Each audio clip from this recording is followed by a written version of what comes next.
snow line. Look, these are some of the most impressive drill results to come out of any project in the gold space in quite some time. 471.6 meters, 2.4 grams. It's like I think 1,100 gram meters and change. I didn't calculate it, put it on there. Apologies, but these are mega holes. Okay, these are absolutely phenomenal drill holes from the valley area, showing once again incredible continuity of grade, and they basically start from grassroots. Okay, I'll show a 3D model here in a minute. This data is very good, but there's other aspects of this drilling, this recent drilling in Valley, I want to touch on here because I think it's very important too. Go to the next slide. Okay, the other thing I would point out, look at that hole 74. Like the two high-grade holes, 73 and 5, are down here in the central part of the high-grade corridor in Valley.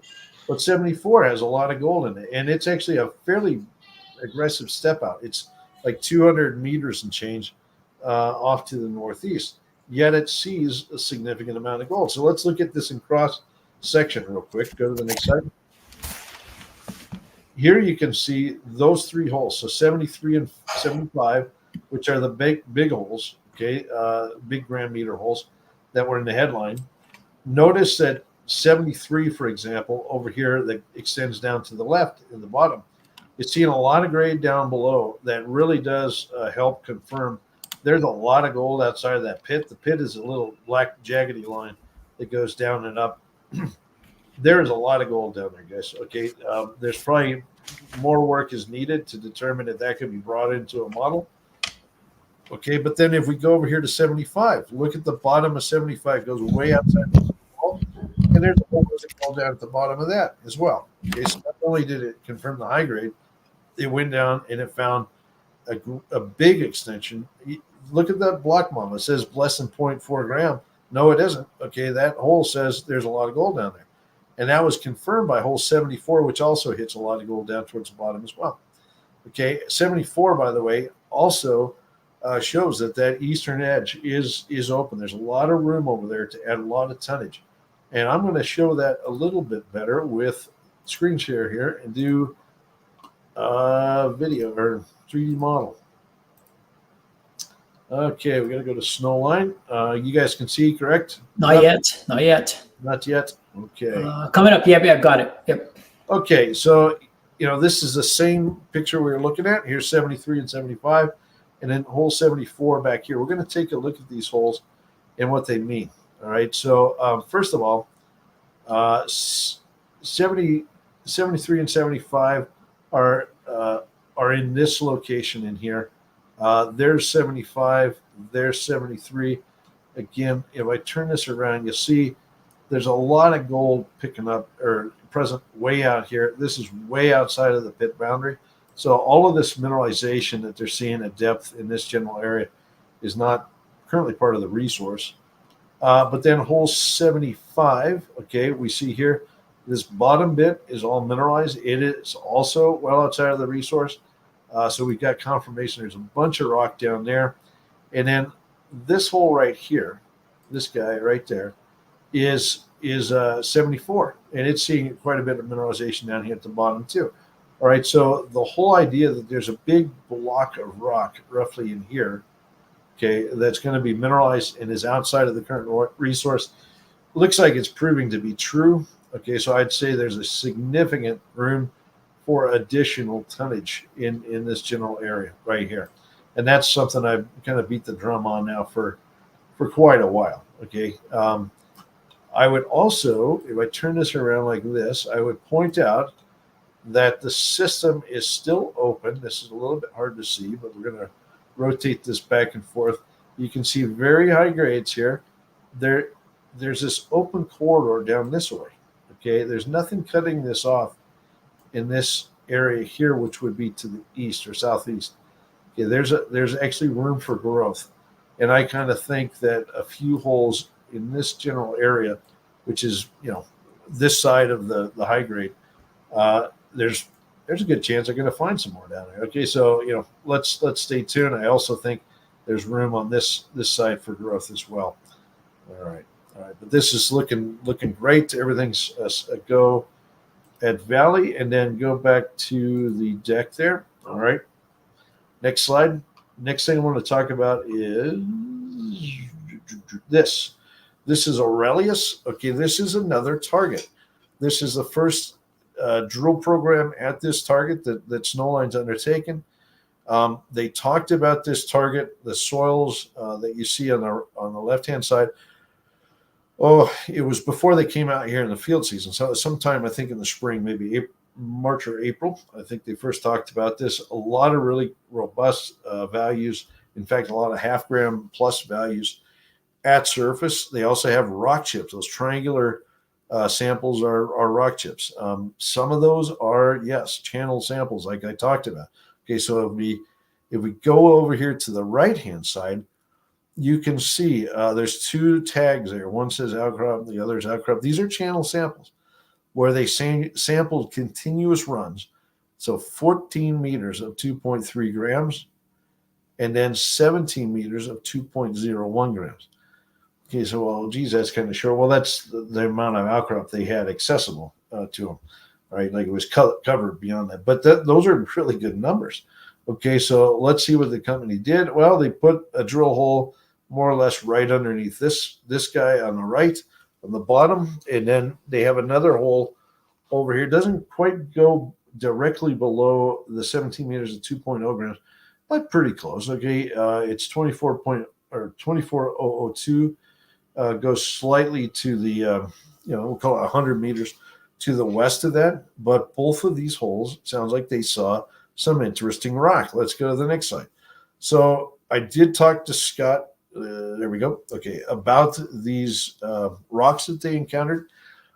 Basically, they found breccia with sulfides in both examples. Now, in this case, in this particular box here, this is non-oxidized, so it's fresh sulfides, okay, which is a good sign, usually for gold and stuff.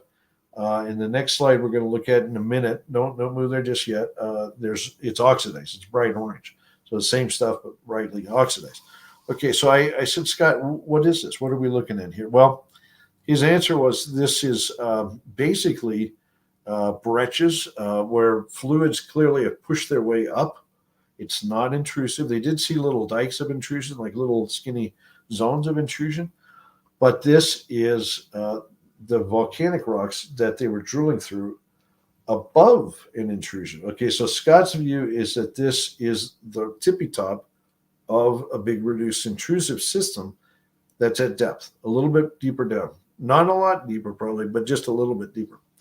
Okay, he thinks that the fluids, based on the chemistry and so forth of what they're seeing in these in this area with the bismuth and tellurium and such, he thinks that this is a very, very tippy top of a reduced intrusive system. And these samples, these core intervals, which were sizable, okay, they're sizable intervals.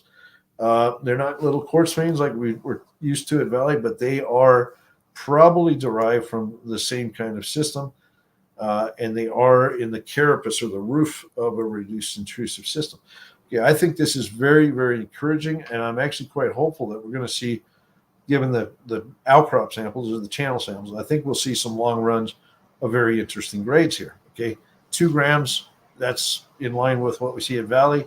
If they hit long, tens of meters of 2 grams in some of this rock, that would be a wonderful outcome. Go to the next slide.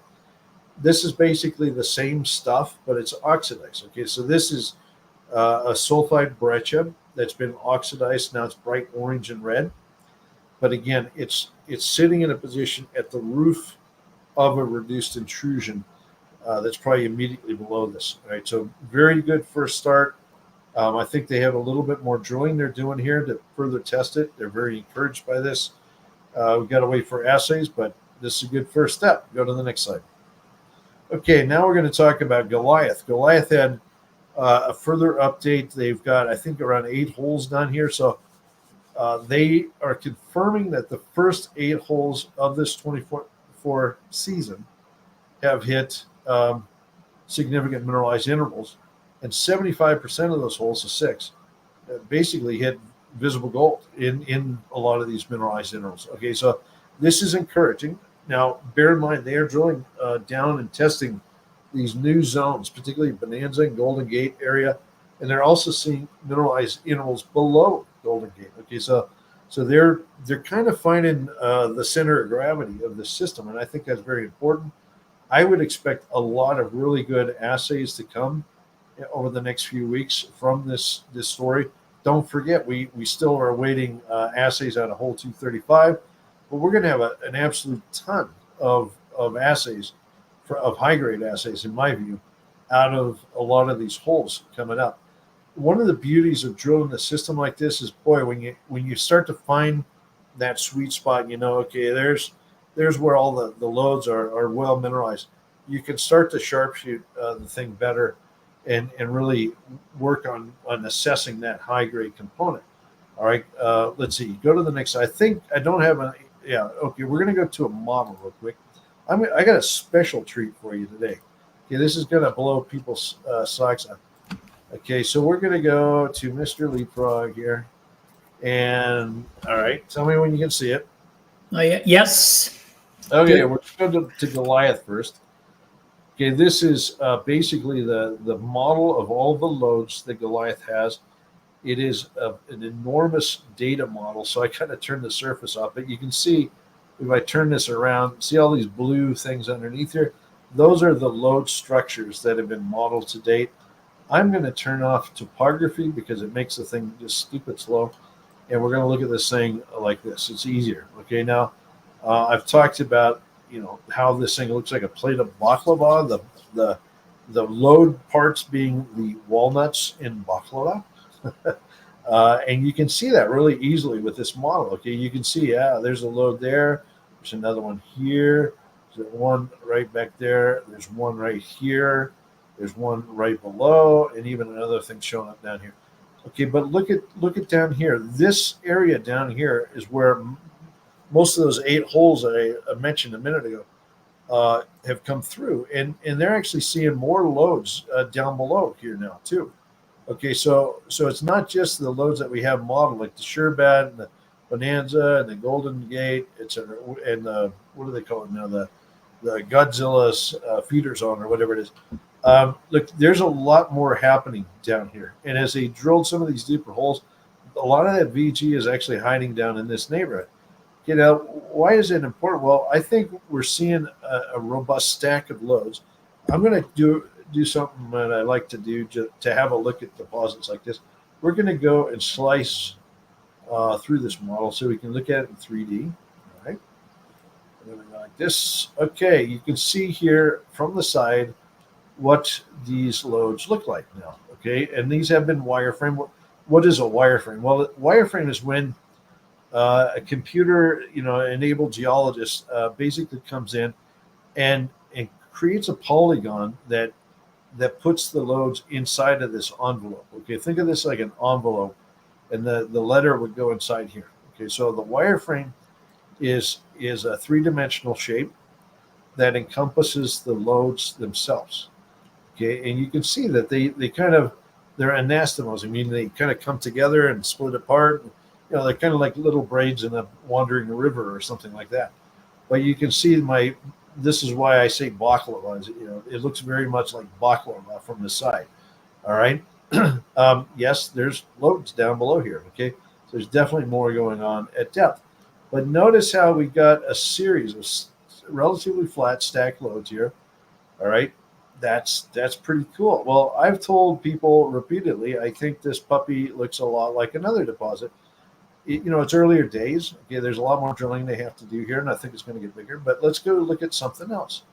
Okay. Oh wow, what's this? This is a model of a very famous deposit, and if anybody asks, I'll have to shoot them. I'm not telling where I got it, but whatever. It's a little deposit called Pogo, and this shows you the loads. Wait a second. We're not seeing anymore. It looks like it changed. Hold on a second. Stay there. Hold on. There we go. Now we're seeing it. Okay. There's a little deposit called Pogo. All right. And you can see, wow, look at that. It looks like baklava from the side. Looks pretty familiar, doesn't it? All right. This is why I keep harping on this Sherbet thing being some, geologic analog. Whether it's size-wise, it's the same. don't know yet. I mean, they got a lot of drilling to do at Goliath to get to this level. But hey, we can always dream. At least we have an analog, to compare to in terms of geology and what these things can do. All right, here you can see from the side, stack load system. Lo and behold, flat loads. They kind of anastomose. It's a little bit hard to see in this particular position, but I think you get a sense of what I'm talking about. All right. Let me see. Maybe I could, since I got a couple of minutes here, maybe I could try cutting another section real quick. See if I can cut it in a better way, like this, maybe. There we go. Yeah, it's a little better. It shows you, but there's your Bach level. Okay. This is what I think Sure Bet is going to look like ultimately. Okay. All right. So this is, all these gray things, by the way, are workings, underground workings. These are tunnels and drifts and stuff that access the red, which is the ore body. All right. So let's go back to Goliath. What do we need to see here? Okay. So I'm going to turn this down. We're going to turn the flipper off. We're going to turn topography back on. Can you see it? Yes, man. I wish we could cut one of those sections in the yield curve. Wouldn't that be fun? Looking at that. There you go. You just need a geologist there, Todd. Okay. Now I'm going to kind of twist your mind around a little bit. Okay. So first of all, look, the company's focused here, and they need to be. Okay, but they're finding extensions of the loads, now as they do more and more work. And one of them was way the heck over here somewhere. I think it's off of this image even. It's called Jackpot or something like this, I think they call it. And it's way the heck over here. And it's got some uber high grades. Okay, so I think I'm going to stick my neck out and I'm going to say, yeah, Sure Bet and all this looks pretty darn interesting. But if you want to find something the scale of Pogo, there you go. Like Pogo, here, let's go. Well, I won't go back.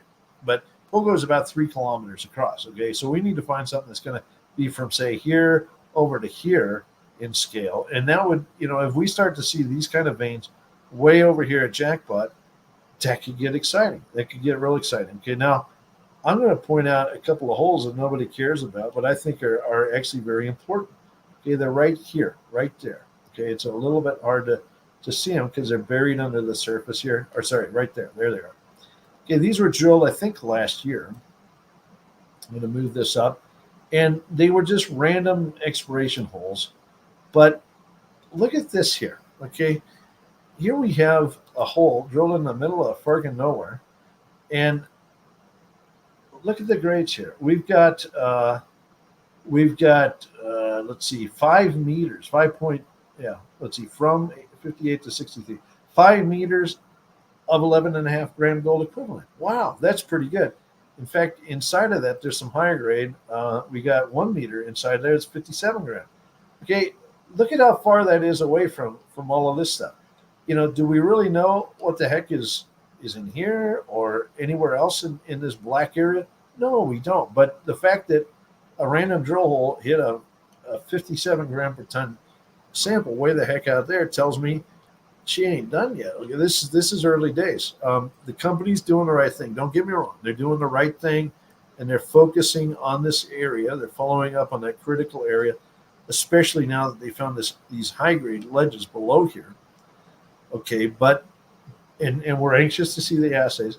But how big could this get? Well, there's a drill hole right there. See that guy right there? That's a bazillion meters away. That could tell us this thing extends way out here somewhere. Okay, great grades, similar to what we see over here. Looks very much like Pogo. Now we're starting to see the scale of Pogo. Stay tuned. I think this story's got a lot of room. Okay, let's go back to our deck. I got to put my skates on the big fat way now because I blew my time on that point. But it's worthwhile. Okay, Brixton put out some results. Second hole they have from Camp Creek this year. Very long intervals, once again, of mineralization. They quote the entire 1,126 meters. Look, I'm focused on the sub intervals down there. Okay, like the the 371 meters of 0.31 with 0.08 gram gold and pretty strong silver and moly, etc. Those are the ones I'm focused on. This is looking pretty interesting. I want to show you in 3D what this thing looks like now, because I do think the picture is finally crystallizing. We got to go back to Mr. Leapfrog here. Go to Brixton. Okay, hopefully you can see this. Yes. Okay, look at how much they've improved this model over time. Okay, they're drilling, in this general area. In fact, I think this is our hole right here.